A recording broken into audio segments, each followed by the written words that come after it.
พิธีทับถามบุคลากรรอบที่1คณะบริหารงานสาวหนุ่มแขวงเพื่อการเกี่ยมใส่กองประชุมใหญ่ผู้แทนสาวหนุ่มแขวงครั้งที่7ได้จัดขึ้นอย่างเป็นทางการในตอนเช้าของวันที่1เมษายน2025อยู่สโมสรใหญ่ของแขวงโดยการเป็นประธานของสหายทองมณีโคตรปัญญากรรมการภาคแขวงเลขาคณะบริหารงานสาวหนุ่มแขวงบริคำไซให้เกียรติเข้าร่วมของสหายคำปุ่นสีหราชห้องหัวหน้าคณะจัดตั้งแขวงทางเป็นคณะสุขอยู่บุคลากรคันแขวงมีคณะประจำสาวหนุ่มแขวงเลขาสาวหนุ่มฮักทานเลขาหน่วยสาวหนุ่มจากแผนกการห้องการออมคางแขวงเข้าร่วมสหายคำปุ่นสีหราชต่างหน้าคณะพิสอบบุคลากรคันแขวงได้ยกให้เห็นเหตุผลและความจำเป็นของการดำเนินกองประชุมใหญ่ก็คือการไกลเกลี่ยบุคลากรที่จะประกอบใส่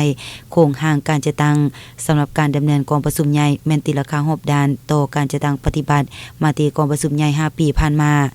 พร้อมกันนั้นต้องกำหนดทิศทางหน้าที่นโยบายกลไกและบรรดาคาดหมายใหญ่ที่จะต้องได้สู่ส่วนนำพาจะตั้งปฏิบัติในตัวหน้าเพื่อกวดกาตีราคาการพันขยายนำพาสีนามจะตั้งปฏิบัติมาตีกองประชุมใหญ่ครั้งที่11ของภาคติดพันกับการปฏิบัติกองประชุมใหญ่และแผนพัฒนาเศรษฐกิจสังคม5ปีของท้องถิ่นก็คือการจะตั้งปฏิบัติมาตีกองประชุมใหญ่ผู้แทนสาวหนุ่มแขวงครั้งที่6ผ่านมาทางนี้ก็เพื่อสร้างความรับรู้เข้าใจและเป็นบทอิงในการคัดเลือกบุคลากรที่มีมาตรฐานเงื่อนไขประกอบเข้าในการจะตั้งบุกทะลุสร้างการหันเปลี่ยนอย่างแข็งแรงและลึกซึ้ง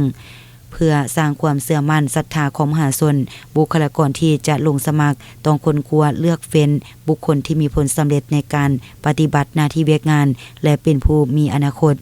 หรือจากแผนกำหนดพนักงานนำพาคุ้มครองในกลุ่มกองและแขนงการสำหรับการปนบัตรทับทามบุคลากรรอบที่1คณะบริหารงานสาวหนุ่มแขวงครั้งที่7ทั้งหมด61สหายหญิง16สหายที่เป็นเลขาสาวหนุ่มหักฐานจากกลุ่มกองแผนกการเลขาหน่วยสาวหนุ่มจากแขนงการออมคางแขวงเลือกเอา41สหายเพื่อเข้าคัดเลือกในรอบที่2ในท้ายเดือนเมษายน2025